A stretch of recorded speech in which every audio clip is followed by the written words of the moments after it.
Gunther's just been dominant. But like the majority of the guys to win a world title, they struggle. A guy like Braun, he should just walk in January 5th. I'm not saying in 5 minutes.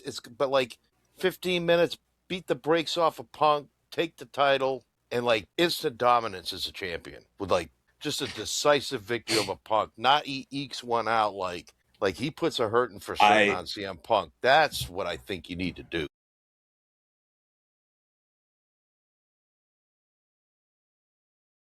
In a world where two retired vets decided their phone conversations about WWE and storylines would make a good podcast, only one podcast dares to predict the future, where every move, every feud, every moment is overanalyzed.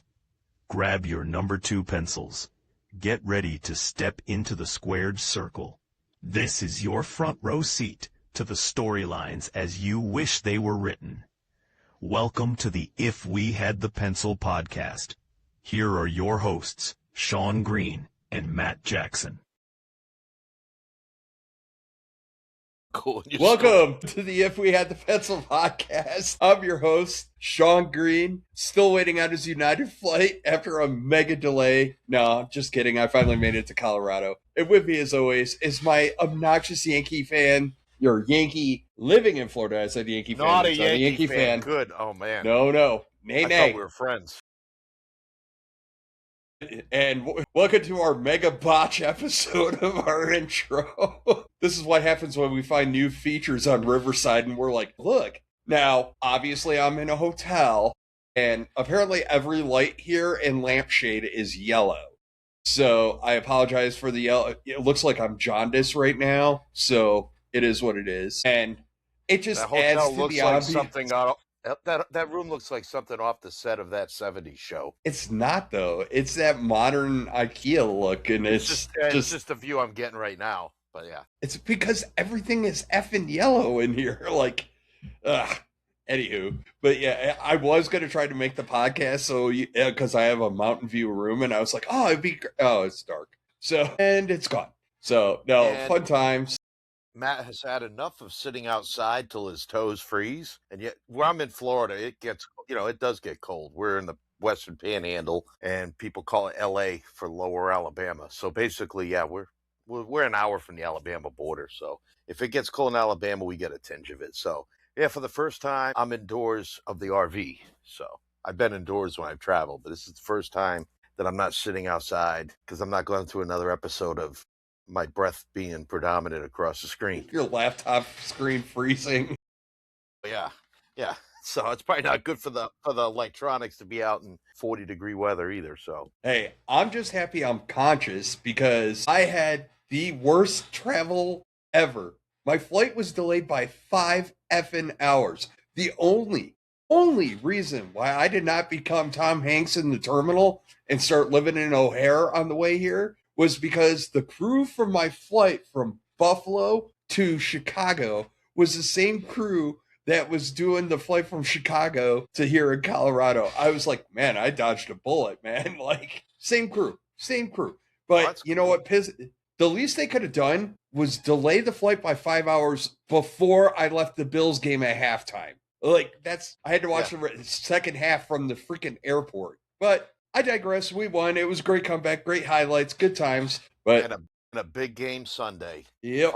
Foxborough's going to be a nut house because if we win, we clinch the division. Yep. If we lose, anything can still happen with 4 weeks to go. Well, 3 weeks after Sunday, so it should be fun. But you know who wins in all this? This guy. If they're on the road for the playoffs, I save money. If they're home for the playoffs, I go to playoff games. Good times. And freeze on your metal bleacher in the end zone. Or do you have seats? Yeah. No, I got metal bleacher. The end zone is bleachers, new stadium seats. But like, what's even funnier is big sports weekend down by me. And I fly back home on Saturday, and the hilarity of it is I'm flying into Baltimore, Washington International. And what's going on this Saturday? Army Navy. That's right. So that's going on in Annapolis, and John Cena's last match is in Washington, D.C., and I'm not going to either. I realized that. I was like, bro, if I would have been smarter about this, Could have got off the plane. Like, my plane gets in at 2, the Army Navy game's at like 3 something. Get done with Army Navy and bolt over to Cena's last. It wouldn't have worked out. But That's a bucket list for me, is to go to an Army Navy game someday. That's like a bucket yeah, list. So go hopefully- Army, beat Navy. Yep. Sing second. It's not as cool anymore. I distinctly remember back in the day, the first time Army beat Navy in like eternity when I was still in, and we got a Donza. For those of you that don't know, Donza is day of no scheduled activities. It's a damn day off. We got a day off because Army beat Navy the first time. We weren't at Lewis together, right? I think that was before 18. Yeah, I was in Hawaii at the time. Okay, I was at Drum. Yeah. But yeah, we got a day off because we finally beat Navy. Yup. And then we won the next year, and then I still think we got a Donza. I don't know. The second year we got a Donza, and then after that it wasn't special It's anymore. like, You're like, it's like, all right, enough fun, kids. Go PMCS your vehicle. Stop your whining. to the motor pool. Shave your beret. Let's go. Shine your boots. Whatever. Yes, do push-ups. Do push-ups. It'll keep you warm in this wonderful cold briskness. But you know what, Matt? This is a wrestling podcast. We're having fun. We already botched the intro anyways. So this is us. we'll This just is roll. us in a nutshell, folks. This is how we roll. We're also going through withdrawals because obviously I'm on a work trip, so we don't get to banter back and forth as much. No. But yeah. But so that, and I was damn well near like a walking zombie yesterday. Like that was the hilarity of it. Like, I got in and I already hit the mic, so it's going to be a good pod. I got in at 3:00 in the morning here in Colorado. Had to get an Uber to the hotel because the rental place was closed. Then had to get an Uber back to the airport to pick up my rental at 7:00 in the morning. So I was operating on like no sleep, and then I had to go through a whole workday, and then I watched Raw, and then I don't remember falling asleep after Raw. Yeah, so it was. See, getting there at 3 and having to get an Uber at 7, I just would have stayed up. I would have just ate the bullet because I needed a can't power nap. I had to get through the day, though, dude. Like, That's true, yeah. I do nerd stuff. Like, it's hard to talk nerd stuff when you're drooling on yourself in the middle of the conversation. I was much more aware today. While you're power blasting monsters and coffee down, trying to. It was Red Bulls, the big cans. God, I had to. Oh, but I'm not on Red Bulls today. I'm on Coke today. I did have my cup of coffee, but we're good. Let's talk some SmackDown. SmackDown so you're not going to turn into the Toxic Avenger from drinking multiple Red Bulls anymore. Good. There's still a chance. But at least it gave you wings. I did. I needed them. Maybe if I was drinking Red Bull, I would have got out of Buffalo quicker. But anyway. But then you would have missed the second half on TV. That's true. No, I wouldn't have, because guess what? Airplanes have Starlink. I could have streamed the game on my phone. Bitchin' technology. Yep. All right, so SmackDown kicks off. We get Cody Rhodes basically beating the crap out of McIntyre as he tries to do what he was told to do, and that was leave the arena because he was suspended. And like Cody beats the crap out of him, comes out, and basically goes, reinstate him. I want to beat him up. And yeah, that's what we got there. So exciting times. It was a cool little segment. The best part was when Drew gets back in his truck and there's Cody peeking in on the passenger side, then snatches him. That was done well. Grabbed his hair like a little bitch, though. Who pulls hair? Who pulls hair? I mean, really. Pro wrestlers been doing it since the beginning. Closed fist punches aren't illegal, but whatever. But if you pull someone's hair, that could be a cause for DQ if you've done too much. Here's an Armyism for you. Strongly discourage author. Yeah. Strongly discouraged, but still authorized. Thank you, profanity. We get the open challenge. We get a hell of a match between Carmelo Hayes and Dragunov. Like, bro, here, let me Jey Uso this for you. Run that crap back.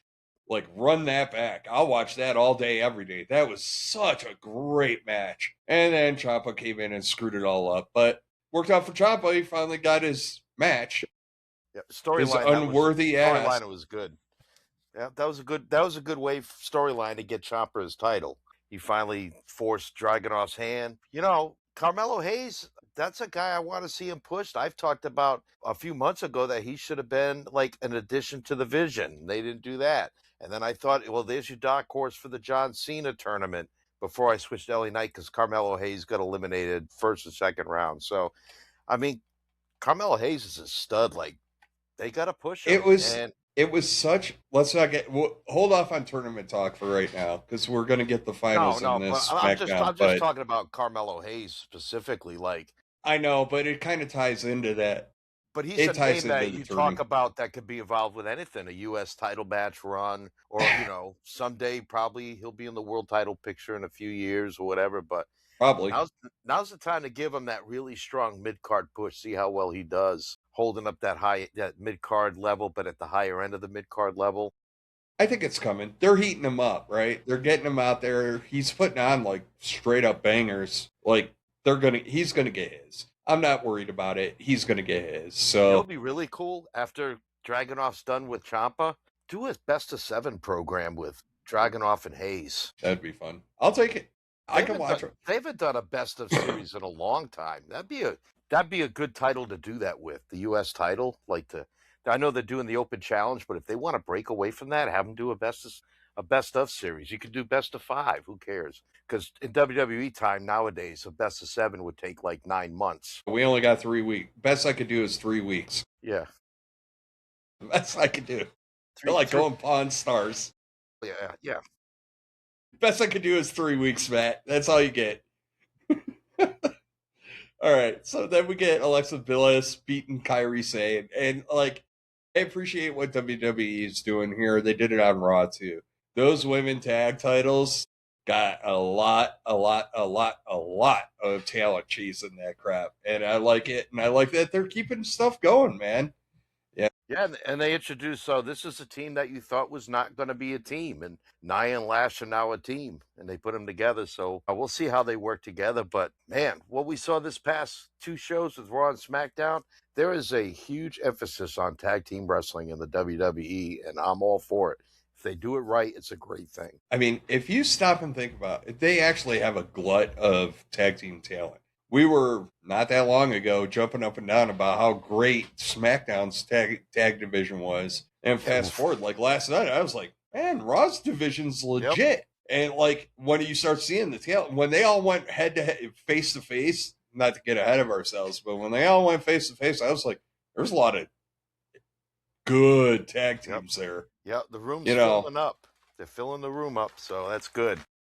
And it's good for them too. They have such a glut of talent on all of them that like the fact that they can, they can let them get out there more and you get more talent in front of the cameras. It's worth it. So Absolutely. I think it's great. But Me too. Yeah, this was a fun match. It was just pretty pacing was a little weird. I think that was Kari's fault. We also saw her Monday. This definitely a pacing, but Alexa Bliss, boy, she's a little badass. I love watching her. She's tough. And now that I'm indoors, there's a certain name that I cannot say. yes, So touche, got him. Sean. Got me too. Got him. Happened to me last week, so meh. All right. So after that, we get Jake. I think it was during your hiatus because your internet went kapooey. But Jade Cargill and Alba Fire. Hey, this was a nice little match. It's doing what they needed to do, which is make Jade look like a killer badass, which is great. But it is what it is. I think that she's going to be one of those ones. We haven't really gotten any indication. So apparently the next big thing is the anniversary show for Raw and Netflix. They seem to be building that card already, which I don't have a problem with it. I'm not going to lie. Like I the way they're building it, I'm just like, they're like, you know what? We're going to do it on this. And I'm like, okay, like that's all I got. Like, okay, new year, new stuff. After that, I expect storylines. But if you just want, I've been pissed at you all year and I'm going to fight you, have at it. That's what anniversary shows are for. Yeah, I'm hoping that WWE is kind of listening. I'll use the word the IWC, but I want to say listening to guys like Busted Open and other podcasts, Dutch Mantel and Stevie Richards, and they're saying that there's been an issue with the product lately, that it's just modern pro wrestling isn't very good right now. And they're not just saying WWE, but I don't know if WWE got lackadaisical or if they're just not putting that extra effort. I'm not talking about the performance. I'm talking about your bookers and your writers and your producers. It's the writers. And they've really and I said this. I said, like, they've been going chalk an awful lot lately, and just, there's a time to keep it simple, stupid, but it isn't with your entire card. And they have been like, ridiculously, like, Yeah. going nuts with that. Well, I So, mean, and Dutch Mantel and Stevie Richards were just going off, and I mean, I got to respect their opinion because, well, Dutch has been in the business 50 years, and Stevie's been around now close to 30, if not more, which can't believe time's gone that quick. So they have some credibility because they have the expertise, and other wrestlers say it too. So I think what we've talked even before we started this podcast about how wrestling even started, how wrestling was getting a revival again, like it looked like it was coming back into another golden era. If they want to keep this golden era going, the storyline writing is okay. I think the structure of the show and adding some unpredictability because it's been getting predictable again and for all the wrong reasons. Like that element of surprise, like it's a magic show. So make stuff unpredictable. Like I didn't see that coming. I didn't think that person had a chance of winning this match or that well, title. I Right think now, part of the it's very problem, paint by the numbers with little it is. flourishes. So they And I gotta. think part of the problem is too, who's the larger than life characters right now?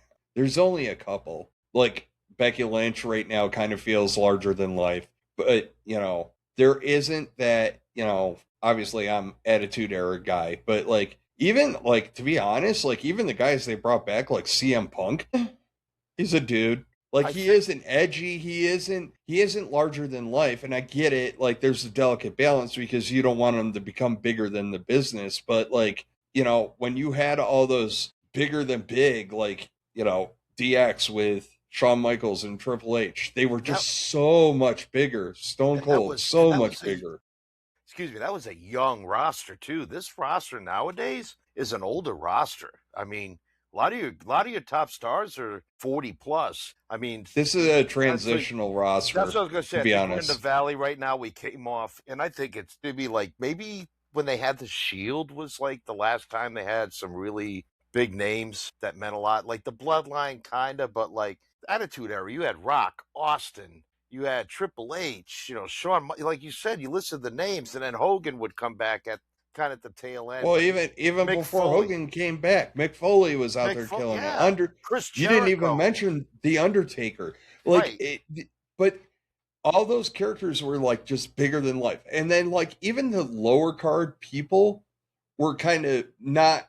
I would say, ooh, this is gonna be a hot You're take, talking so like Edge brace and yourself. Christian and the Hardys and the Dudleys. What a supporting No, cast! not But that was a necessarily them, but I'm talking like, your lower card, your cannon fodder, for lack of a better way of putting it. But like the problem is that like now the cannon, God, it's such a delicate balance here.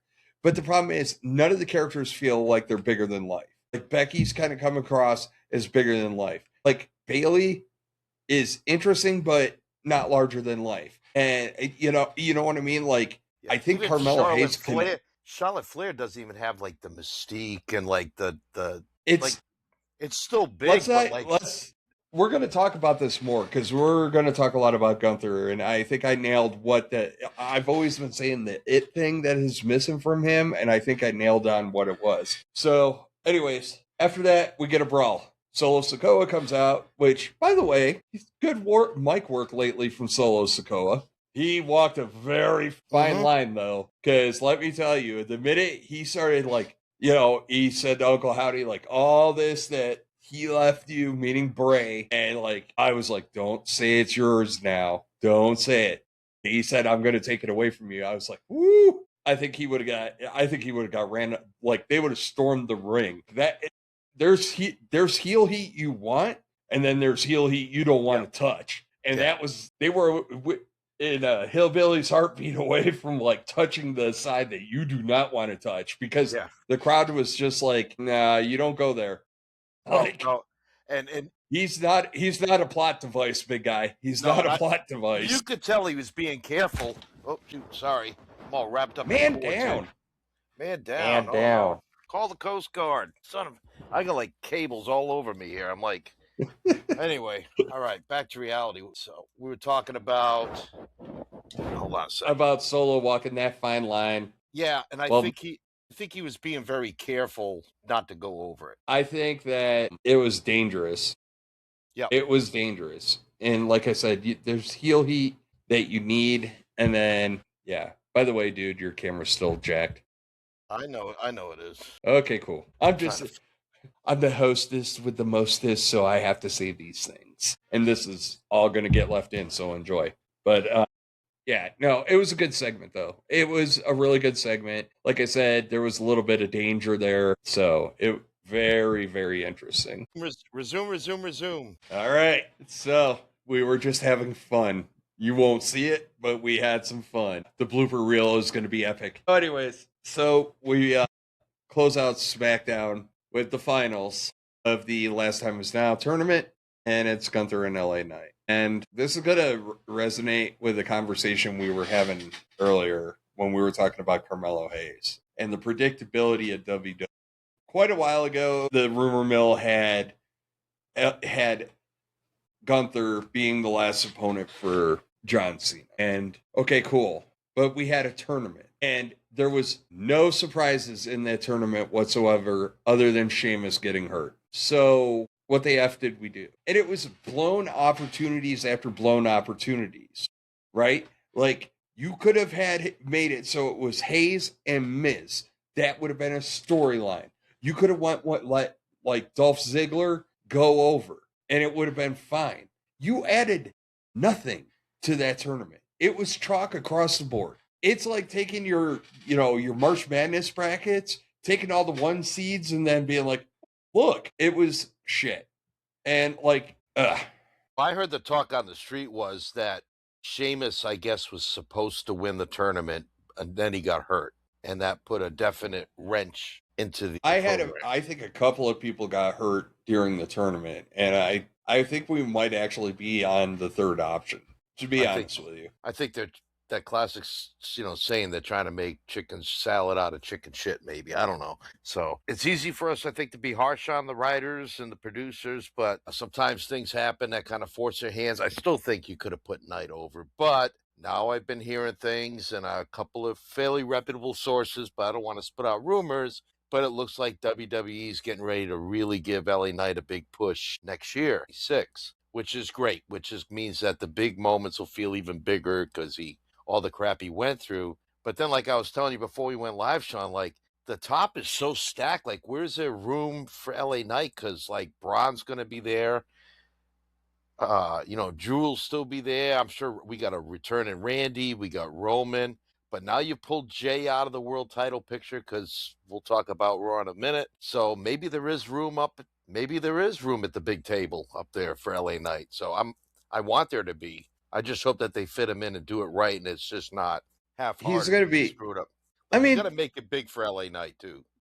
They put they put the strap on. They put the strap on Jey Uso for a little bit, like a month, barely, right? And they kind of did him the same way with the IC title. So it's like you could do it. You could get the big pop. I just hope they don't go cheap, man. They've been cheap with everything lately. Like it's just they took the cheap pop, the cheap heat, the cheap whatever. You stacked Survivor Series War Games with so much redunculous talent, and like you did nothing with it, really. You did what you could. I was rather complimentary of that match, but still in all, you just put that match together to go, look at all the greatness in the ring. And that's all they did. But so, it's not going to be talked about years down the line. People won't talk about it. No, because it was a match. It was a thing that happened. And just like Gunther beating LA Knight, it was a thing that happened. So we'll go right into Raw. So Gunther comes out. Gunther drops his I am going to make John Cena quit because he never quits promo. And like, I am so disinterested in this match. It's kind of sad. Like, I can't even put a positive spin on unless you're going to put Cena over, which at this point, I don't care. Because right now, we all expect Gunther to go over. It's his final match, blah, blah, blah, blah, blah, blah, blah, right? F it. Put Cena over. Let Cena go out on top. And then you just have people taunting Gunther for a couple of months of, oh yeah, you're such Billy Badass. You lost to a guy on his outs. Like, I don't know.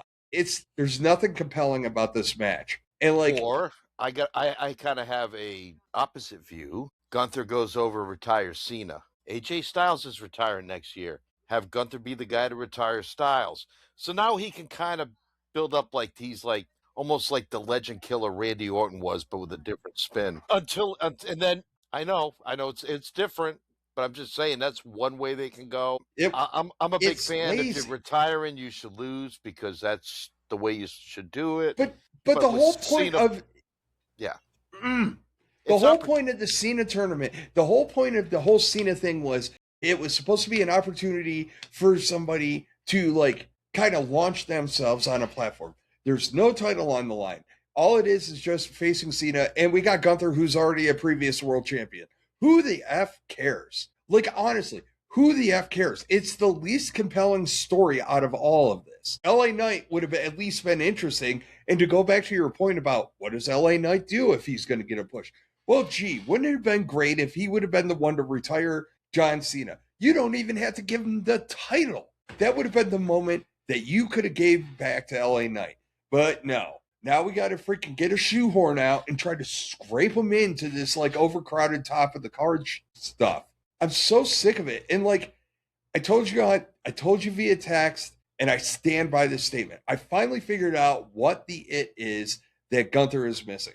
It's aura. He does not have an aura. He is brilliant in the ring, but his character doesn't interest me in the least bit. There is nothing compelling about Gunther at all as a character. Nothing. Oh, he respects the ring. Great. That's so exciting to get behind. And he's not even the type of heel where you can like, he's a dastardly heel. He's not even that. There's nothing to cling on to with him. And that's the it that he's missing. He's missing aura. He does not have an aura. Dominic Mysterio has aura. in spades. Yeah, Dominic. Yeah, we can start going off on a tangent about Dominic. I can see your point about Gunther. Maybe I think what's that old saying? Beauty is in the eye of the beholder. I just think it's Gunther's not for everybody, but he's But he, for. But for where who? For who, Matt? Honestly, like ask yourself, for who? I like him Like, because he's a throwback. He's a throwback. And sometimes nostalgia guys like me, we like throwbacks. Like when we watch like a football game and it's like old style football, hard hitting, like, old school strategy. I but love that that's because it's like nostalgic. on the So we field. like, In the ring, I don't mind his wrestling in the ring. But the problem is if you're going to make him the king shit, right? If you're going to make him that fucking big, I need something to cling on to. And I don't have it with him. He's kind of bleh. And like, there's no aura, there's no nothing. Like, at least, like I said, with Dom, he's dastardly. He does all this crazy crap, and you're just like, I appreciate what you're doing. He's kind of the heel that you can dig into. Honestly, Mysterio should have retired John Cena. You would have got 10 times more mileage out of that. yeah. Gunther has an aura. It's just a different aura where He doesn't have an aura, Matt. He doesn't. everybody has an aura, just some are stronger than others. But I think his aura is just his presence. The fact that when he comes down, like he's there for business and he's going to beat you up basically. So there's an intimidation to his aura. I think what it is, it has to parlay into the spoken word. And I think sometimes Gunther does struggle, maybe because of the language barrier. Like you could, sometimes he's eloquent. Like he was making some good points in that promo on Cena. Like we got the why, okay, and even the how. He's like, he's not going to pin him with power bombs. He's not looking for that. He wants to make John Cena tap. He wants to make him give up. And at But least there's a it's story just there. It's not like I'm going to beat you within an inch of your life. He's like, no, I'm going to tap you out. Like, I don't ever see Gunther giving like a Braun Breaker rant like we're going to talk about in a few minutes here, which was off the chain. But I think he's really good at what he does. Like, I like Gunther. I like his style, but I also understand like not everybody likes him. Like, believe it or not, people like Nikki Bella. I don't like her, or I don't like this certain not what I wrestlers. heard. I've never. There's liars everywhere. But I'm just saying, like what I like, not everybody likes. So there's very like Stone Cold and guys like Stone Cold and The Rock. Those guys are like we talked about earlier, with just exceptions to the rule. And I think we're still waiting for that next like megastar. Like I don't even think Roman and everybody wants the two No, Romans. You can't even compare no. Roman to like Stone Cold or The Rock or maybe even Triple H and You Flair know and what Randy. Roman? You know what Roman is, right? You know what Roman is. Roman is when you make a character on WWE 2K whatever, and you just take them through the whole career mode on easy. You know what I mean? Like, it's not that his path has been easy, but it's that his dominance was manufactured. And I get it, Oh, everything's yeah, yeah. scripted, whatever. Everything's manufactured, right? Like, I get all that. But my point is that it was he just held on to the belt, but he was never defending it. So it was hollow, Right. right? And You know, and then he he would had never it get for clean all vic. these days.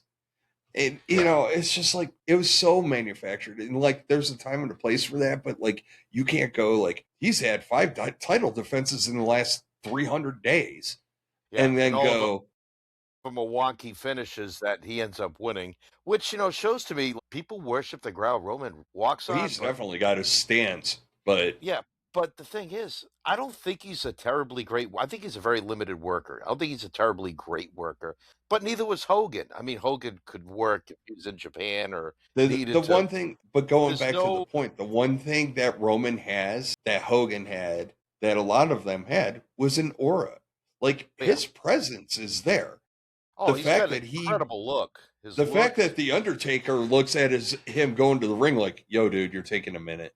Like you need to speed this up, and that's coming from the Undertaker, who's had some of the longest in-ring intros ever, but like, or walks to the ring ever, but like, he has aura, and like, I don't know, he might be one of the few that actually do. I don't want to go through the whole roster, but there no, ain't no, many, I don't either. But and even the ones that used to have it, there's some that don't anymore. yeah, So I think it's just different strokes for different folks. So some people will say Gunther has it, and others like yourself doesn't. in the ring, I Yeah, think he has it. I yeah. appreciate his in-ring work. I appreciate the throwback nature of his in-ring work. The problem is I don't get excited about him on the mic at all, and it's really takes away because like he comes to the ring and you're just like, okay, Yeah, you know, he's he's not the greatest stick man by any means. no disrespect to Omos, but he is about equivalent of an aura to Omos to me. But the thing Like, is, I don't want Gunther with a manager. Like I don't know if it would fit with a manager unless he. I don't know if he would either, but the problem is the character is very blah, and like I said earlier, there's nothing to cling onto. There's So basically, nothing there to be like, yes, and so I'll basically, go what back you to it. say, yeah. So when you say from bell to bell, Gunther has it, but Yes, outside the bell, he's lacking. Where other guys his have in it, ring, whether they're in his the in ring or ring not. work and his in ring psychology is off the charts. Off the charts. Just gone. But it's the stuff outside the ring that really limits him. He is not a great talker. He does not compel me. He does not suck me in to want either. He's Sweden, man. He's just neutral outside of the ring. Like, I don't get excited about him, but I don't hate him. Like, there's nothing dastardly about him. There's nothing like overtly great, like exciting about him. He's just blah. He's like, I looked up blah in the dictionary while we were doing the podcast. There was a picture of Gunther on the mic. I don't know. Wow. Anyways, You blah. thought all day about that line, didn't you? You were probably writing Nope. notes down during work. Nope. Check my hands. Didn't write on any of them. Okay. Thank you, Logan Paul. But no, So basically, I was having the reason why I was asking you about the in-ring bell to bell was because for those who are listening, I didn't want you to get their hatred and vitriol, misunderstanding how you feel about Gunther, because we've talked about Gunther offline so much. So I knew where you were coming from. I just wanted to clarify that, and as you yeah, make a good I point. So, stand by it. and that I was stand something. by it, man. Too bad when we were talking to Mikey 2 or 3 weeks ago that you didn't come to that conclusion because that would have made great conversation. His promo on Monday really kind of set me there because if Cena's last match is a big deal and you're cutting a promo to sell this, right? Like WWE has lately kind of let other people run the ball on some of their rivalries. Like you saw it with Braun Breaker and CM Punk. We haven't seen CM Punk in a couple of weeks. His dog passed and all that stuff. But we haven't seen him. So Braun Breaker has been cutting the promos, and he's making it very compelling. Yeah. And I think that is one of those. We talked about it with Stephanie Vakir, right? Like we've talked about this, where like when she had the match against Nikki Bella, like there's certain checklists to be a great champion, and not just in the ring, but one of the things is, can you take somebody that's been out of the game for a hot minute and make them look serviceable? We talk about it with Seth Rollins all the time. Seth Rollins could go out there with a mop handle and just have a killer, match. And we saw it with Becky too. Becky takes all these legends back and turns them into something viable. Like she's made Maxine Dupree by proxy one of the most compelling characters going right now. Those training videos they've had the last 2 weeks, especially the one last night, man, like I was watching it. It was, first of all, the editing and production was top notch, but like, gotta be careful though. Yeah, you gotta be careful. I don't want her from becoming one that just scraped by winning the title to being an unstoppable beast in 2 weeks. Like well, no, it's the opposite. You can't go with all these like toughness videos and I'm gonna make you hard and all this other stuff, and then she come out and look like a bag of ass. No, you got to be real careful, and she is going to have to be wired tight in her next match. I also think you can't have her be too good where she just destroys everybody, because it's not believable. Like, oh, she's been working for Natty for a couple of months, and now all of a sudden she's just like. It is though, because like it would be the whole story of Natty found the untapped potential and managed to push her over and make her a viable candidate. So like you can work that and sell that, and that's good.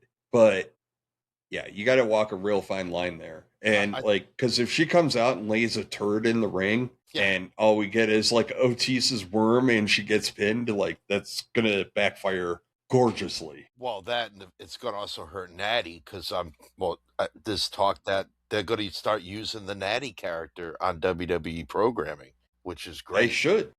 So I've heard a lot of talk about that. So yeah, like you said, if Maxine goes out, lay up a turd, which if they're going to bring back the Natty character, you know which way this is going to go. Yeah, she's eventually going to turn on her. Natty's going to turn on Maxine, which is the easy way to do it, right? Because I think the better way is we're going to go way back to the mentor turning on the teacher, which you don't see a lot. You haven't seen in a long time. The last time I think it was 45 years ago, which was Bruno and Zbyszko. So I think that would be a great way you could turn Maxine on Natty. It wasn't that long ago. It was Batista and Triple H. Okay. Not that long ago. Dude, that was like almost 20 years ago. Are you talking about when Evolution? Are you talking about when Evolution broke up the first time, or when Batista came back with the nose ring? And it was when Batista had to select which title he was going for. Okay, yep. And he selected Triple H. Yep. So that was almost 20 years ago. Between the two of us, we came up with 2 in the last 40 some years. So I say mine was closer. It. Hey, I was the closest without going over, so I win. Yeah. That's. I can't remember what I had this morning for breakfast, but I can talk about wrestling from 1980. Figure. But I think it'd be cool. I think that'd be cool, because everybody expects Maxine just to be this, nice, good girl, and everybody expects like, well, Natty's the one that's going to turn heel, because we've seen Natalya do how many heel turns throughout her tenure with WWE. You know what though? I was thinking about it, and it kind of goes back to this. Man, all our stuff's intertwined tonight. Now, it kind of goes back to this, right? I think one thing that I do kind of have a problem with is this constant need for the MacGuffin. The plot device, and it's always the belt. It's the cheapest, easiest MacGuffin out there, right? To make a story relevant for no reason. What I'd really like to see on Natty is Natty just comes back and starts whooping people's asses and gets into a rivalry with somebody that has nothing to do with a title. No title. Just a piss and vinegar thing. You know what I mean? Maybe it's somebody that comes out, and if you want to get the title off of Maxine, somebody comes out and just does egregiously abhorrent stuff to Maxine, who's obviously being trained by Natty, and then, injures her fake or, storyline wise. That's a good way to go too. And then Natty just goes on the warpath and starts beating the crap out of her. That could be fun.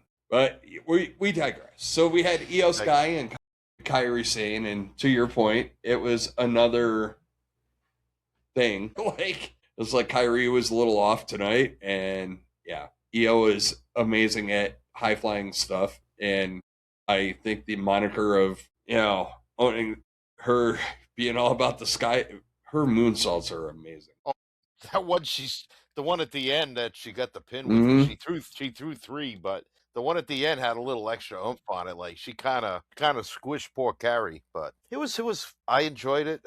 The little outside stuff going around with Rhea destroying Asuka was a fun little moment where she just like kicked her face off and threw her into the timekeepers area. Which, why do we still have a timekeeper in WWE? There's no time limit to the matches anymore. There really Somebody's got to isn't. ring the bell. So call him the bell ringer. Like in the army, like you had the bugler, you know. Oh, we got the ringer or whatever. Well, I know. we can't call them ringers. That's a horrible name. Yeah, I don't know. The You bell know who ringer. else got their bell rung? Rey Mysterio got his bell rung by You think? Logan Paul, and then by the Mystery Man, Austin Theory, who is just wreaking havoc and stomping everybody, which I love. I like the mystery part of it. I'm hoping I wasn't the only one that was sitting at home and I'm like, don't unmask him tonight. Don't unmask him tonight. Like, let this No, go. Okay. I'll get into it because I don't want to get ahead of the ending. You were probably more But like, don't unmask him tonight, please. On my 2 hours like, of sleep. wrap it up. I can't take no loss. Oh, the And bed then is so like comfy. when the last match, I never even laid in the bed. I was sitting in this stupid office chair because I was like, if I get in bed, I'm done. And like I was sitting there like when they were like the last match happened and they're like, Paul Heyman's gonna speak. I was like, oh my god, this is gonna go long now. I was like, I'm gonna melt. You But get it up and worked start out. doing side straddle hops to keep yourself Hell awake. no, I wasn't, dude. I was so out of it. I wasn't even coordinated. Like I was just sitting here drooling, watching the TV. Like wrestling's awesome, man. Like it was bad. But I That was Rey with you. Mysterio thing when they were beating up Ray, and then finally, like after Ray's been like cold cocked twice, LA Knight's music hits, and I think it was Tessitore. Like a couple of times, like the guys last night kind of hit it out of the park with the thing with their observation. Tessitore's like something about like I think Wade's like LA Knight's out, and like Tessitore's like, well, why now? It's too late. Like you should have came out earlier or something to that effect. And I'm like, there you go. Thank you. Yeah. We sit here wondering like poor Ray's getting the crap beat out of him. No one's helping him, and all of a sudden, like, oh, he's dead. Here I go to save the day. Like like the Well, might I play. said the same thing. They should just I play the said the Mighty same thing Mouse theme about. anytime a wrestler comes out to save somebody. After it's too late, they should just play the Mighty Mouse theme. It'd be hysterical. Here I come to save the day. Except you're about a Yep. day late and $1 short, pal.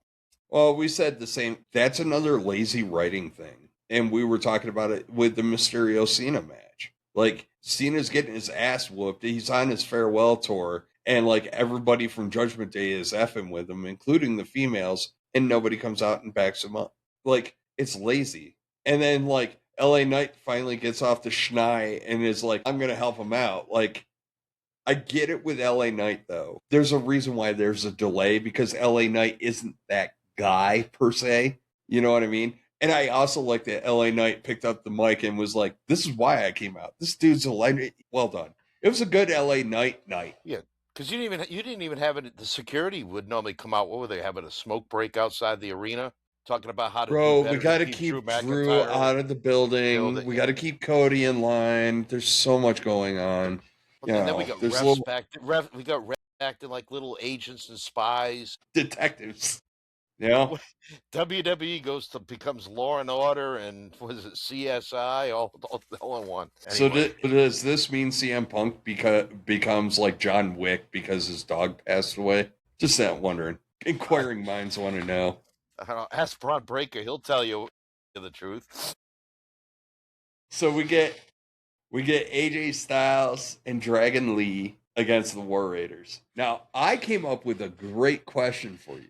I know I kind of know the answer, but it was an observation I made. So, AJ Styles' belt has AJ Styles side plates on it. Dragon Lee's belt has Dragon Lee side plates on it. Now, My question to you was, are both side plates that guy, or are the side plates the other guy on the other side? I think they're the same, but I think they should be their partner's plate if you don't have a team name, meaning you're both part of the team. Plus, it makes it easier if you grab the wrong belt. Like, you don't look like a dumbass, like, woo! You're like, bro, you got mine. I'm sorry, man. Sorry. Like, yeah. Like Obafemi with the NXT title with Ricky, whatever his name is, plate Ricky still on him. Starks. Ricky Starks' Well, nameplate. when you win it initially, you're going to have it. But what I'm saying is, if you're a tag team and you got two guys like AJ Styles and Dragon Lee aren't a team, they're partners, I guess is the best way you put it. Like, they're tag team partners, but they're not a tag team. Yeah. Does that make sense? Yeah. So there's a different. The War Raiders are a tag team. Yeah. Well, I heard that. I did hear that AJ Styles and Dragon Lee did have a name for the team, but it was already taken. They were going to call it AJ Lee, but they found out that name was already being used, so therefore they just chose not to name themselves. So, but yeah, so they had a match, beat the War Raiders. Fun little match. It was. You know.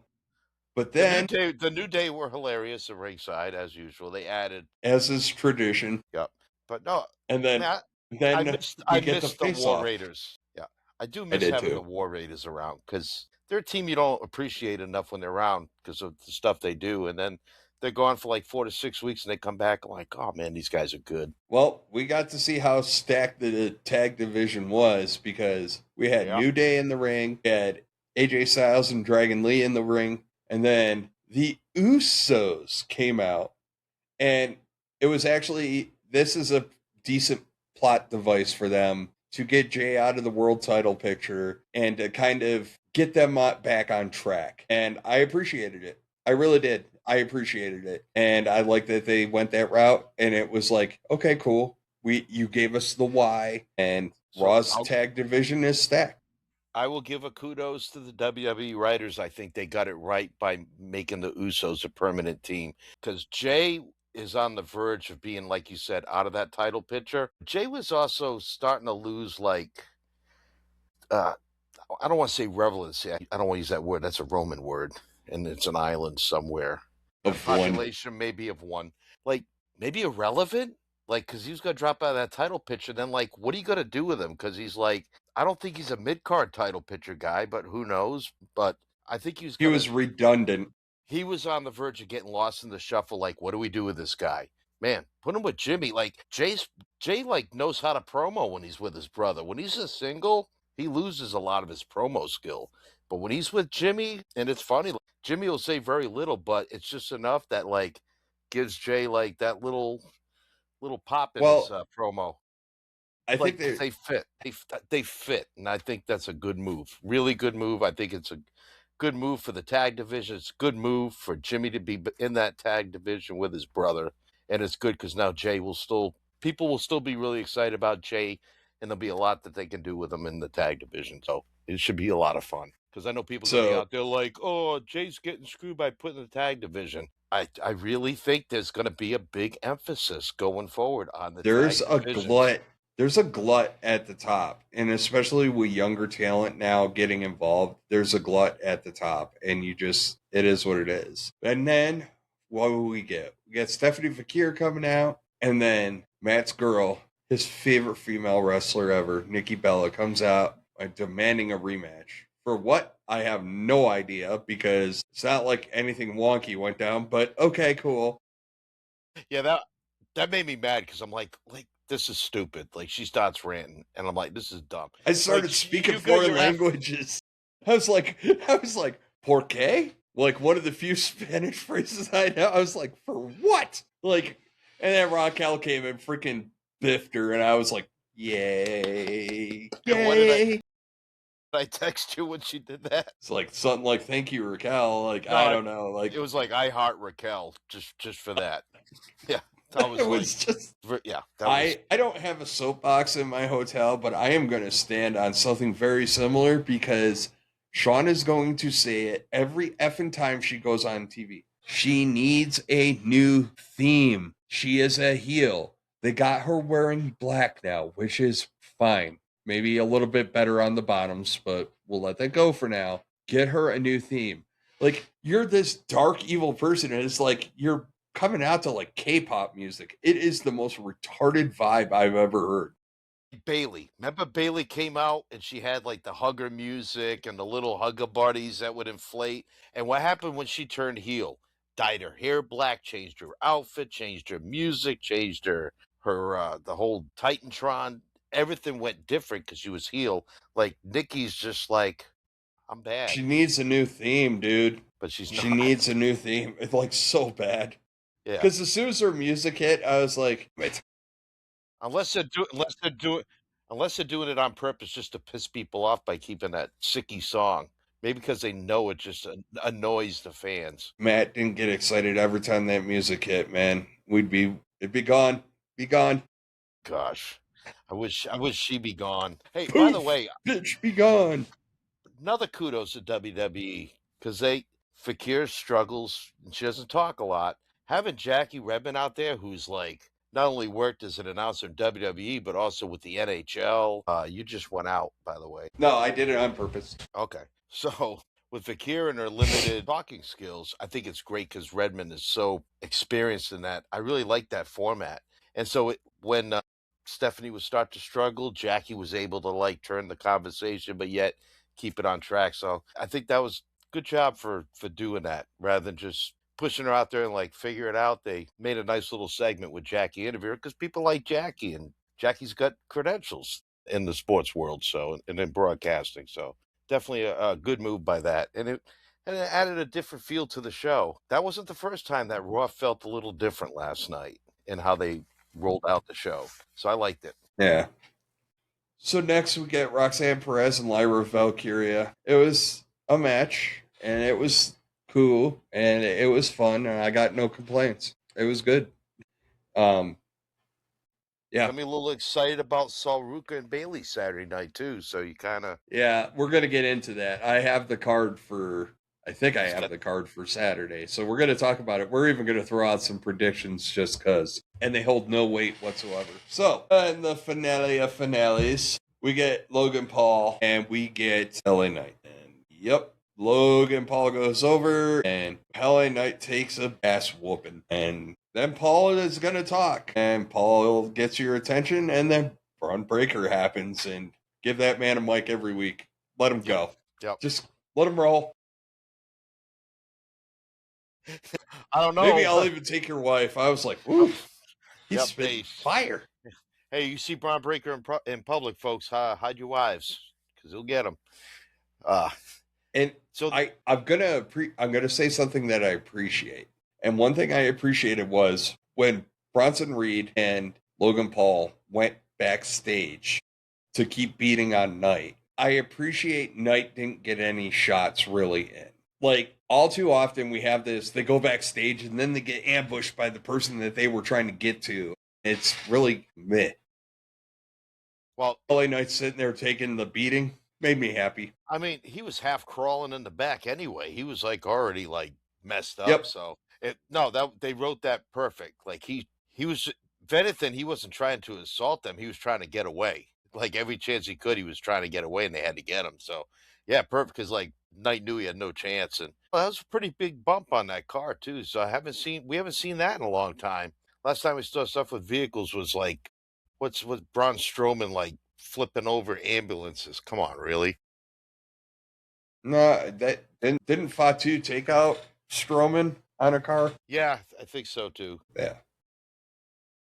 At least it wasn't But- silliness with vehicles. Like this was a good spot. Like No, it was a great spot. I'm surprised. Except for the person that kept on hitting the key fob. Because I know somebody was just sitting there hitting the key fob to make the horn go, to make it seem like... And I was like... Or the poor bastard that works for WWE that signed for the rental for that car. Could be worse. Could be the Corvette in concrete. Saying... Yeah. Man, that vet wasn't worth that much. That was the mid-'80s Corvette. Back then they weren't worth much, believe it or not. So not as big a thing. Still a great moment though. I have an interesting take, and I was thinking about this last night.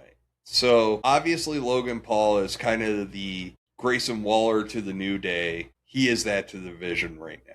And I think that long-term storytelling with the Vision, Actually got two thoughts on this. Long-term storytelling with Division, I would like to see it where you see Heyman get his hooks into Logan Paul. So like right now, Logan Paul is still Logan Paul. He's like, I want to do this and blah, blah, blah, blah, blah. And like Paul Heyman's just like, I love this guy. I love this guy. And it's like, what I want to see is I want to see Heyman kind of like what he did with Breaker, right? Like, and Bronson Reed, where they're like, let's go whoop his ass. He's like, whoa, hold on. Trying to get us a match here. So let me work my magic and then we'll go from there. And I kind of want to see that from going into Logan Paul, where like you have this moment where Logan Paul goes to do Logan Paul things and Paul Heyman's like, well, hold on now. Hear me out. At voice of reason, whatever the hell you want to call it. I really want to see that out of Paul Heyman with Logan Paul. The other thing that popped in my head last night, which is, what if the mystery man is not a Paul Heyman guy? Is it a hired hand by Seth Rollins just to mess with the Vision, possibly? And who could that be? Could that be the same Austin Theory that people think about? It would be interesting because everybody right now just assumes that he is somebody that's with Paul Heyman in the Vision because it's benefited Paul Heyman in the Vision. But wouldn't it be great? Because let's see. He screwed LA Knight and he screwed CM Punk. So wouldn't it be great if it just turned out to be like some goon that like Seth Rollins hired? And we could feed off of like Becky's thing where she was like, oh, he always knew you were going to turn on him.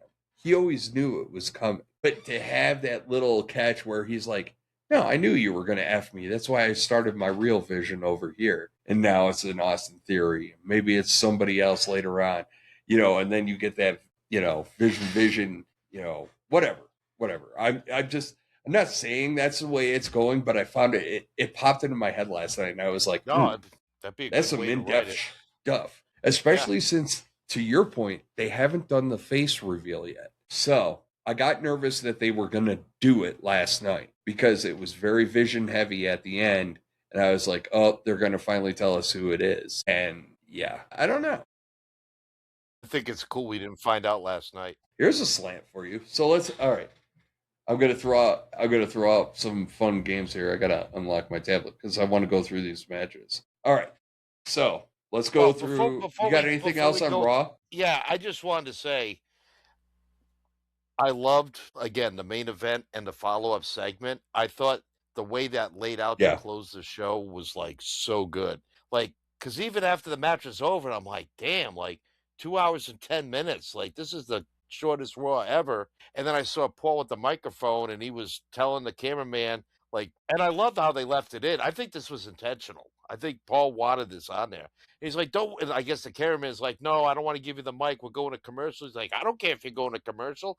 I'll be talking when we come back. And like, I'm like, cool. Now I got 3 minutes with anticipation of what Paul Heyman, at least what Paul Heyman's going to say. It was so funny because I was in my comatose state. And I'm like, to your point, you're like, woo, shortest Raw ever. And I was like, woo, shortest Raw ever. And then Heyman was like, I'm going to speak. I was like, okay, it's Paul Heyman, so it's fine, but damn it. I literally went like, woo, sleep, and then I was like, well, it's Paul Heyman. It's worth staying up for, 2 weeks in a row, Braun Breaker throws the best promo on any show in WWE.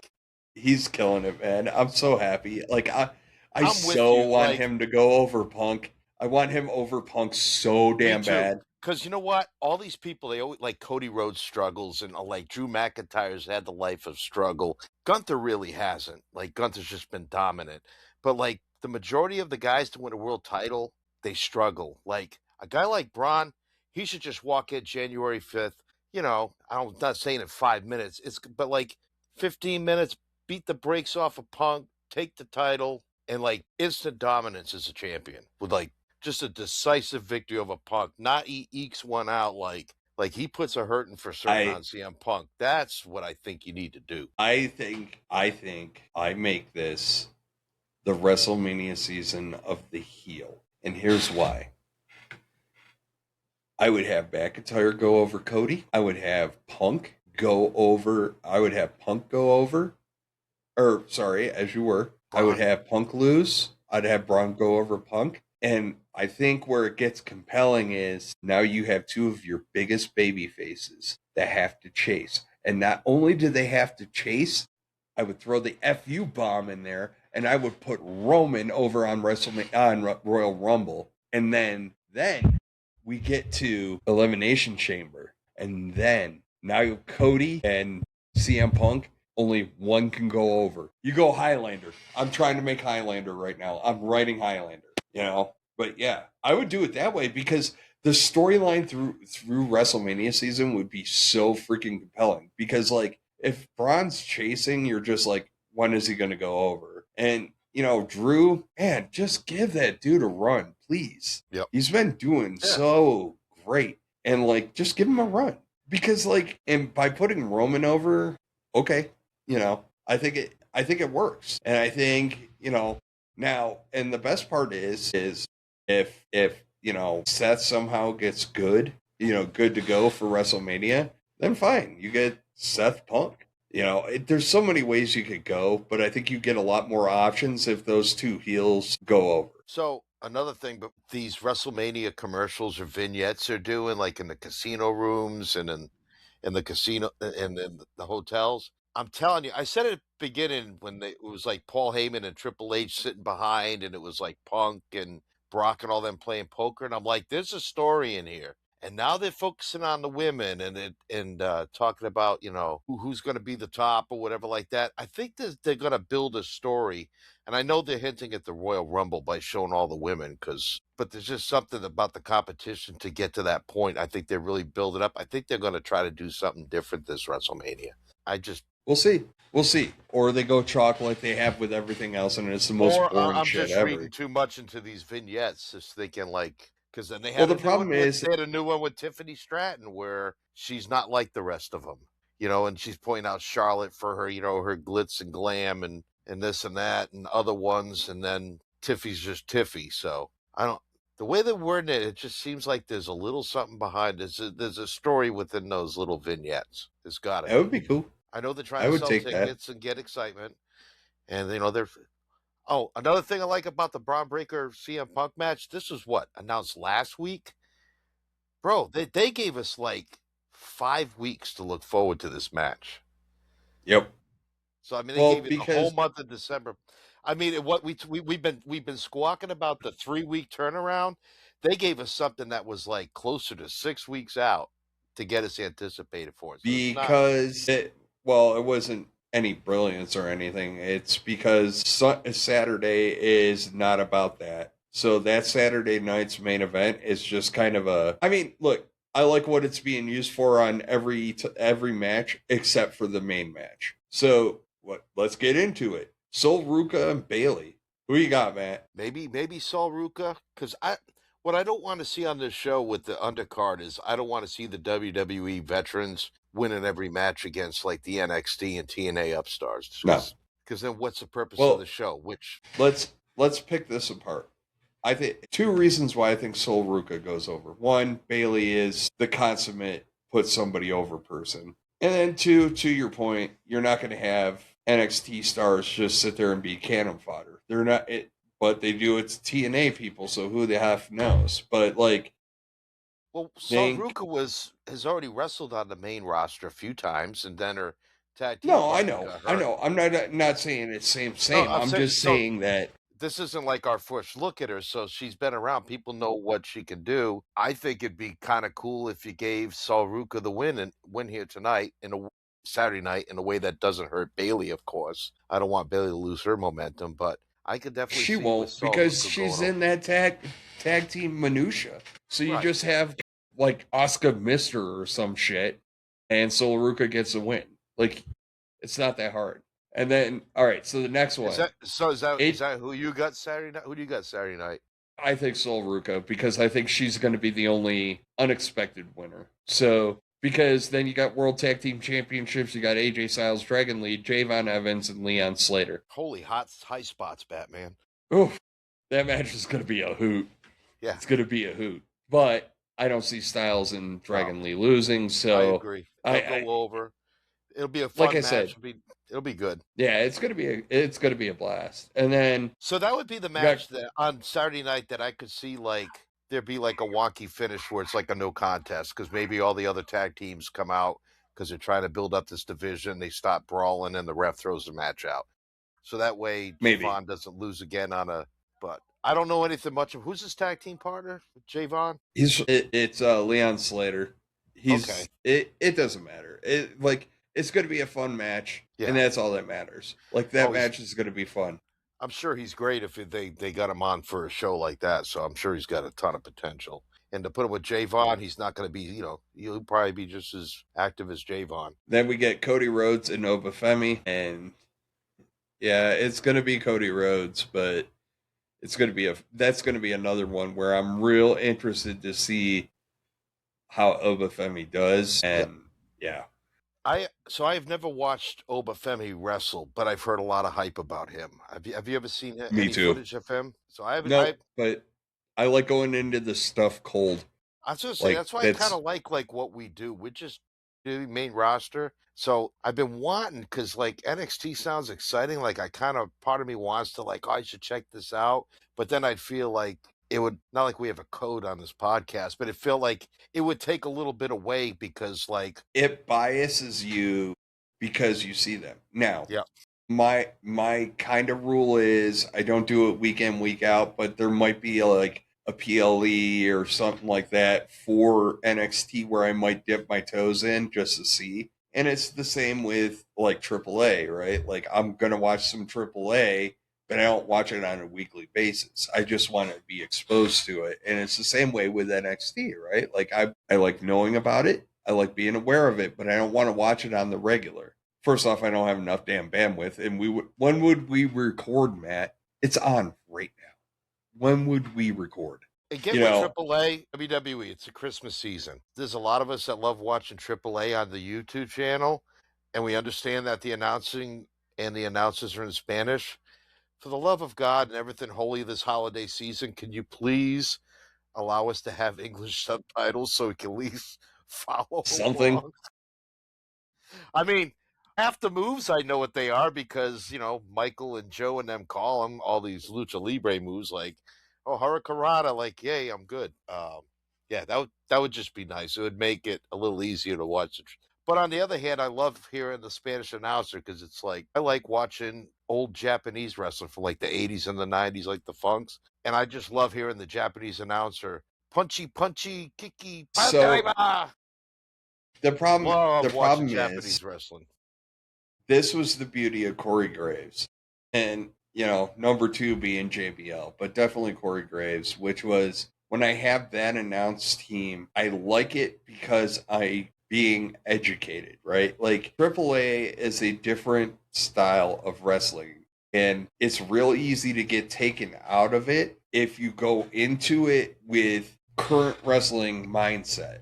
Whereas when they first did the merger with AAA, and Corey Graves is sitting there going, hey, everybody, this is not what you expect. This is not what you think it's going to look like. It's going to be a little bit different.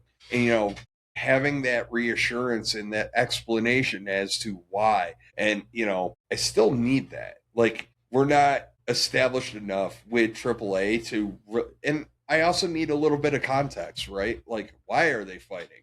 Not just I slapped a match together and that's what we're doing now. I want to know why we're doing it. So I wish they would continue with the English announcers. Someone, anyone. I don't care if it's JBL. I don't care if it's Corey Graves. Corey Graves was amazing, but I don't care. I don't need Conan. I just want somebody to kind of be that tour guide into AAA, right? Like I like what I see in the ring, but it means more. Like the best example of this is Mr. Iguana, right? Like he really is the best example of this. And you get exposed to him a lot more because he's constantly popping up in NXT and whatnot. I saw a clip of him playing dead in the ring and the other guy's like spinning him around in the ring and he's dead. He's dead. But like for somebody that only knows like WWE style wrestling, and seeing that with no context being provided, you just like, this is the stupidest shtick I've ever seen, which is not the case. It's just different. Like anybody that's watched AAA that kind of knows WWE and they watch AAA for the first time, they're like, hold up. Why? It's like, OT's getting pinned during their version of a, Royal Rumble or whatever. And like, they're like, wait a minute, he got eliminated by getting pinned. And it's like, oh, yes, that is a way in this. There's a different rule set.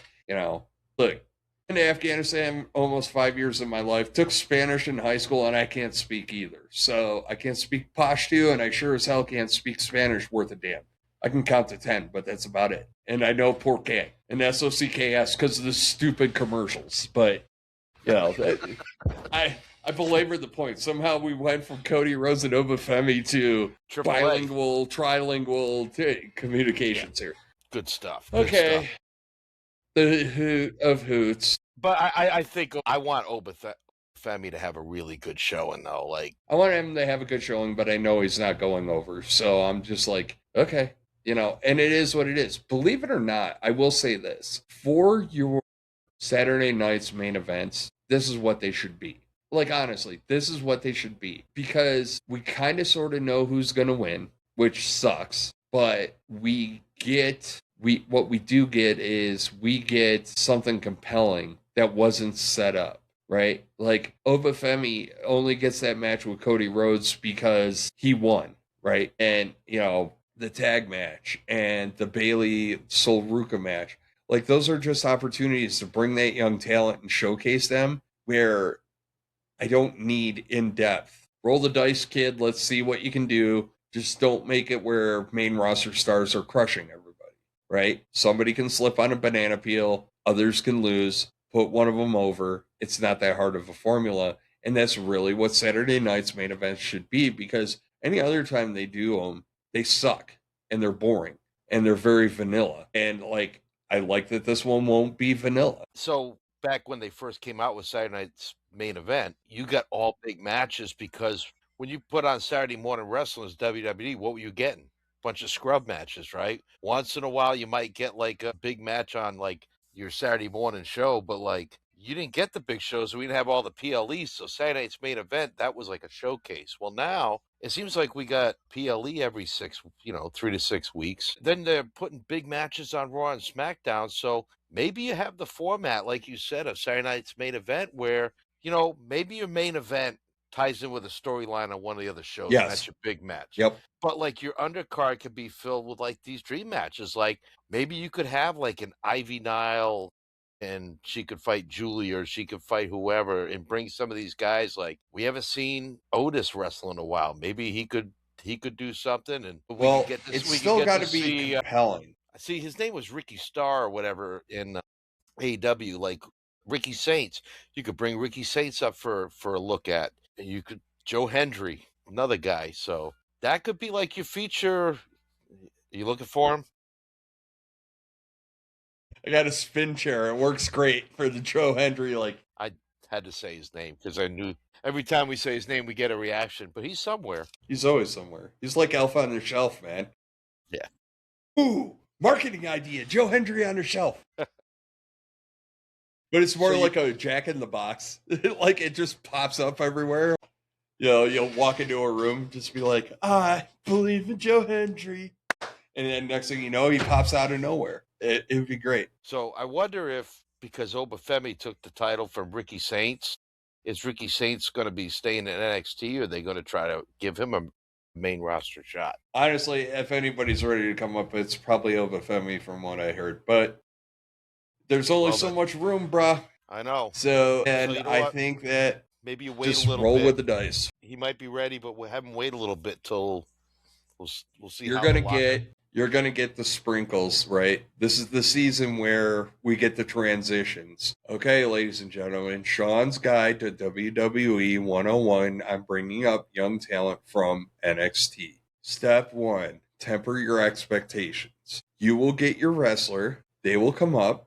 They will make an appearance. And then it is going to be slow rolled for the entire first year in most cases. And then by the end of the year, then they're going to start putting them in more effective timelines. Depending on the wrestler, that'll dictate how quickly they get into meaningful storylines. They slow rolled the snot out of freaking Carmelo Hayes, and he's finally getting his push. Yep. They So kind of did with now Braun Breaker. They kept Braun Breaker in like NXT like forever. I remember telling you like he's so good. 2-3 years ago. I'm like, when? Maybe it's like 3 years. I might have been in Missouri still. I'm like, when are they going to bring this guy up to the main roster? He's Like, so good. so maybe by having him sit in NXT just that much longer, enabled them to give him such a like quick shot to the top. So maybe it worked Well, out. he's So just so good. So some people transcend that, and he is so effing good. But all yeah, right, so let's get into it. Your boy Gunther gonna chop and slap Cena until he submits against Cena. Who you got? You're taking Gunther, I'm assuming, because you think the outgoing guy should always lose. Yes, but the Cena thing is different. It's different than like anybody I can remember retiring. Like even when Kurt Angle like retired, like and he lost to Baron Corbin, like but Angle had like what 6 broken necks and like he can't like move, he can barely move. So yeah, Kurt Angle should lose going out. And usually any wrestler in their final match, Ric Flair lost his retirement match. I think Shawn Michaels lost his last match. So to me, logic would say John Cena should lose Saturday night. However, and I still don't know who to throw my money on if I threw money on this. The way the Cena booking's been this year with his retirement tour and all the craziness, you might just have Cena go out on a happy moment. But then to me, like, well, then what does that make all the work Gunther do? Like, where's the value in that at the end of the day? Where's the value if he wins? It just he's the worst Right. pick. Well, I mean, we've talked about that too. Like, we've talked about weeks past, like there's no added value to Gunther if he wins. So But now, like, so here's the 2 cent version of why I'm going to argue. I'm going to take Cena for a couple of reasons. One, we cannot talk out of both sides of our mouth. We cannot in one breath say WWE, we want to swerve, and then conversely go, well, we think the other guy should go over just because it's his last match. That's one. Two, I think an argument could be made that Cena's loss to Dominic Mysterio had a billion times more impact than anything that losing to Gunther could do. And I think that it will forever tarnish what is already a craptastic final year for John Cena if he just goes out against Gunther, especially if he taps out. If he taps out, I'm done. Like, my whole point is Cena's going to make the kids cry again. But my point is, though, is that, like, Gunther beating him just does nothing. It is actually going to make it boring. And it's not, because what do you say about Gunther? Like, what do you say? Like, hey, if I had to go out against anybody, I'm glad it was you. Like, and then think about it this way for your nostalgia trip. That's what we want to see as his last match. Like, you mentioned Shawn Michaels' last match. Who retired Shawn Michaels? Well, the Undertaker. It was the Undertaker the first time when he retired. I'm not counting about when they came back from that Saudi match, that god awful match with him and Triple H against was the Undertaker. But yeah, it was Undertaker. Yeah, that's impactful. That's how you're supposed to go out. You know what I mean? That's kind of my point, right? Like, this goes back. This is why I have such a problem with Gunther being the guy. So, like, if it was Sheamus and the IC title was on the line, that meant a lot. It would be Sheamus completing the Grand Slam. It was a guy that he had history with, and it would just be nostalgia tripping balls. If it was Carmelo Hayes, it would be the young guy, the upstart that finally got over, and that's impactful. If it was LA Knight, the guy that's always almost there, but he never, he kind of gets screwed, and he's always this close to gold. But you know what? He'll always like have Cena. He never gives up either. So that's like, But at the end of the day, if you had LA Knight retire Cena and LA Knight went over, you would go, man, he's always right there. But he did retire Cena. The problem with Gunther is it's just like, whatever. That's how I feel about it, and that's why I have such a problem with this. I had so much better arguments for like 90% of that tournament than Gunther. And they went with the most boring option. And it's going to be a boring final match. I'm sorry. Like, at the end of the day, Gunther is Gunther, right? Like, if I start seeing craziness out of Gunther, something's gone horribly wrong. It's like when, Brock Lesnar did the shooting star press and broke his neck. You know what I mean? Like, I don't need to see that out of Gunther, nor do I expect it. However, I would like a little bit of panache and flair out of freaking Cena's last match. And you're not going to get that. No, it's going to be slow and methodical. Let me ask you this, Matt. How are you going to feel if Cena passes out from a freaking sleeper? Like, how is that? Is that how you're going to, like, really appreciate Cena's entire career because he got choked out? I hear what you're saying, but we've picked the same on the first 3 matches just to have it. I'm going to go with Gunther in this one, but I think WWE has to be real careful how they do it if Gunther goes over. I think it's a mess. I would put Cena over. I mean, to me, he goes over. I'm picking Gunther, but if you want to have the right ending, Gunther keeps trying to submit Cena, He gets him in that chokehold. And what is Cena always known for? Like when he goes into Super Cena mode, like his incredible strength. And somehow he powers out of it and he turns the choke attempt into an AA, gives him the STFU. And after he gives him the AA, then he locks Gunther in the STFU and then Gunther taps. And I think that's more compelling because if you back want Gunther tapped out chance to Gunther, which can give Gunther a little bit of edge. But just because we picked the first 3 matches together, just in case WWE goes with Gunther, I want to win the pay-per-view head-to-head against you, so I'm going to go with Gunther. I can't get behind it, so I'm just going to live in a state of denial until it happens. But I would be totally cool with Cena winning this farewell match, even though tradition. Think about it this way: this is different than tradition. This is. Wouldn't it be interesting? Your boy, Mr. Aura himself, like losing to Cena, having to tap out, and then him having to, like, as he's leaving, acknowledge Cena on his way out of the ring, right? We've already seen the depressing ending for Cena when he lost to Dom. So, like, and it was just like, I don't know. I just think, like, you put Cena over, let him go out on top. It's the swerve that nobody's expecting because everybody expects Gunther to go over because it's Cena's last match, and you always put a guy over. You've said it like 50 times just in this pod. And I'm not saying that it's wrong. I'm just saying that that's what we expect and we always see. So, like, all right, let's change it up. Yeah. Let Cena go out on top. I don't want a depressing ending. So I know we're going to get Gunther chops and there's going to be, John doing it. I would love to see them work more of a mat-based, like, kind of try to work a submission. Because if Gunther's so focused on trying to submit Cena should be working on defending his ground game and countering it into a submission hold of his own. So I think the match could be, if it just becomes a chop fest, just to see how bad we can mark up John's chest in his last match, it's not going to be fun. But if it kind of has a little bit of that choppiness and the forearms and the kicks, but mixed in with like Gunther going for a submission and John trying to work the hole and John trying to do his own submission, I think they could make the match pretty exciting that way. It doesn't have to be Gunther throwing like 78 chops. He could throw 4 or 5 and then grab a hold, or Cena can grab a hold. I think if they make it more about wrestling and less brawling, I think it could be a very intriguing match. I think you're right. I think you just keep on.